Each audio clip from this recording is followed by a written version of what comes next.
Welcome to this week's virtual Drasha. This week we have the incredible privilege to read Parashas Vayishlach. And the parasha, of course, contains what I think is one of the most dramatic stories in the entire Torah.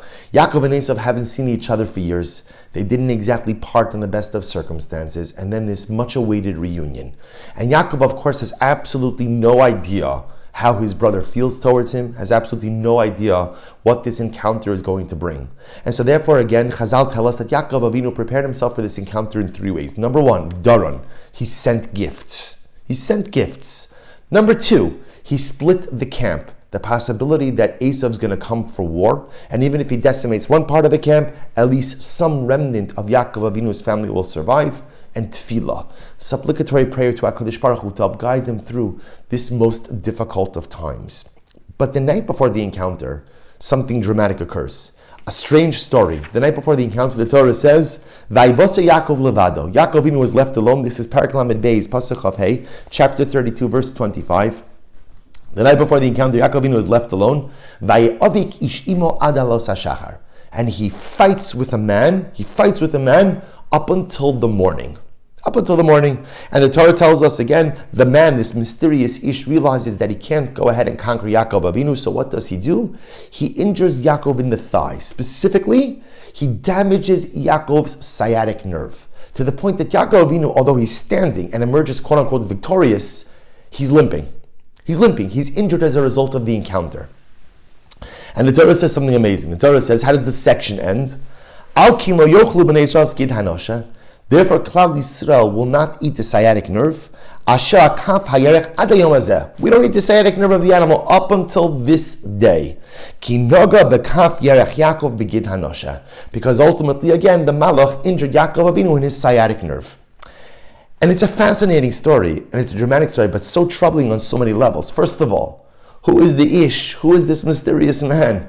Number two, why is he starting up with Yaakov Avinu? Number three, why does he dafke injure Yaakov in the sciatic nerve? And number four, why does this inform our dietary laws to this very day? In other words, okay, I got it, Yaakov Avinu was injured in the sciatic nerve. Why should that matter? And therefore, again, we can't eat the Gid Hanosha to this very day. How do we understand this story?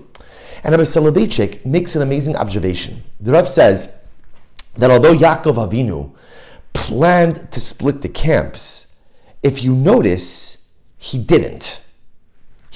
Meaning, remember, so his whole idea when he's planning for the encounter, he says, okay, we'll split the camp. Again, like we said before, if Esav attacks one, the other will be able to flee.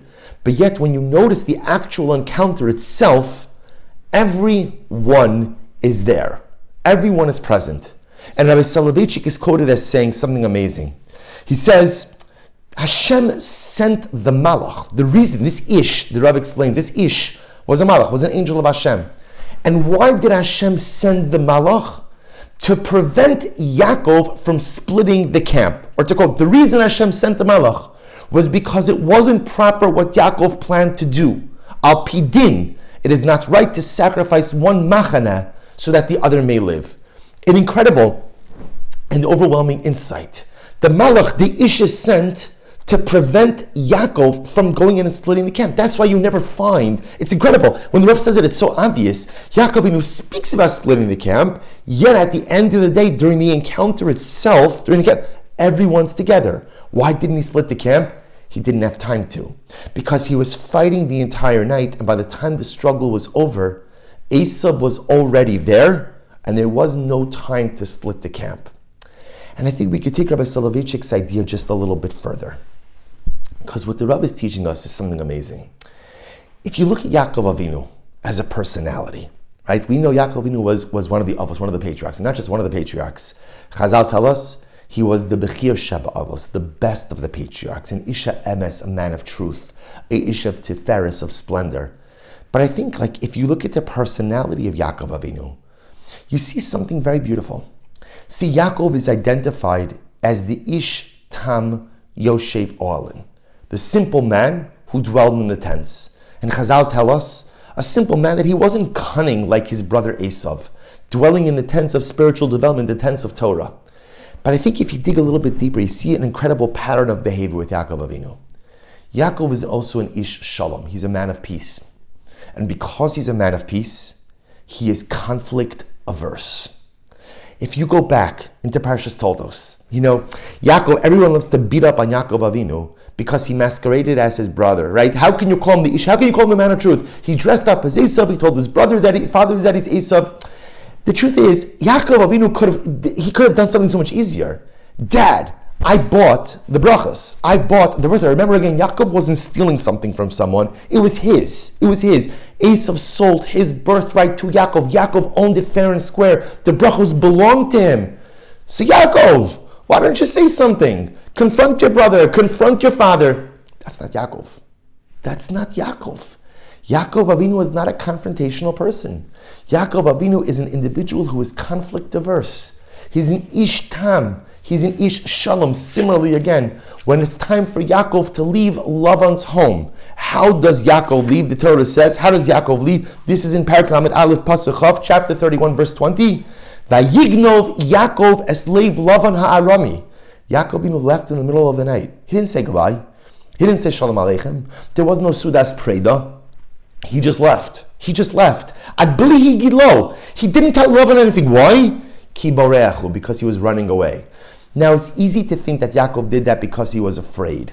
But Yaakov Avinu wasn't afraid of anything. Yaakov Avinu knew full well that HaKadosh Baruch Hu had his back. The Rebbe was communicating with him. HaKadosh Baruch Hu had spoken to him before he went to the house of Laman. He had the other dream about sheep. Yaakov Avinu was in communication with Hashem, and when you're in communication with God, God's got your back. You're not worried. So why does Yaakov leave in the middle of the night? Why does he run away? Why? It's conflict averse. He's not interested. He's not interested in engaging Lavan. And perhaps what's unfolding over here is something dramatic. Yaakov Avinu intended to split the camps.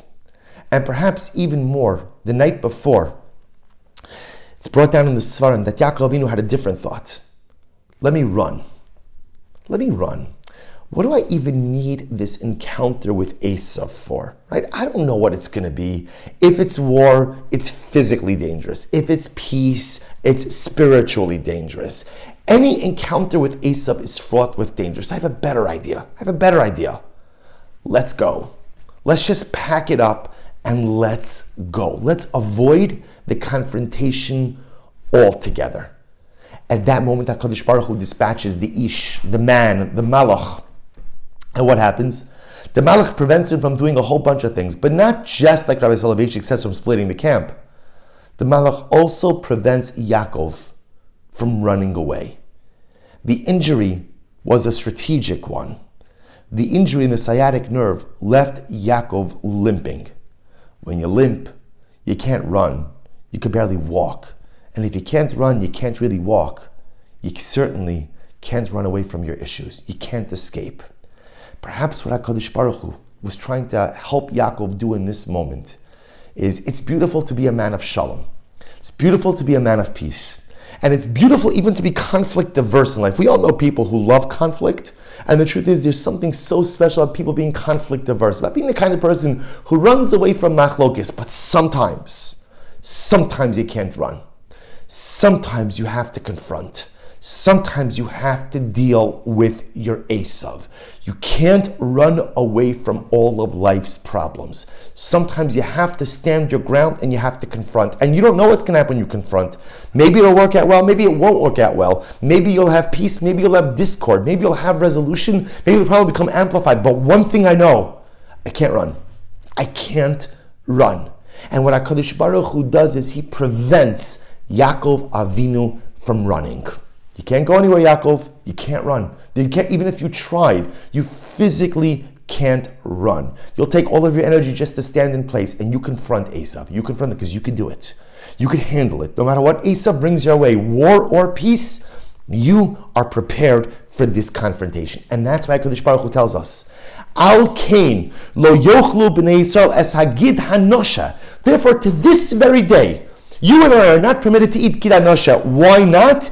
Ki naga bekaf yerech Yaakov. Because we too take the same lesson of Yaakov. Because, dear friends, how often do we run from our problems? And sometimes what we do is we say, I'm not running from my problems. I'm just a man of shalom. I just like peace. You might like peace. But sometimes I'm also just afraid and scared to confront. Sometimes shalom is a value that we hold up, and sometimes shalom is a value that we hide behind. And this is an incredible tension in life. Knowing when I should be conflict averse, and knowing when I need to stand my ground and meet my challenges. HaKadosh Baruch Hu injures Yaakov Avinu dafka in the Gid Hanosha, dafka in the side, so he can't run. And we can't eat the Gid Hanosha to this very day, so that we are reminded that we can't run from our problems either.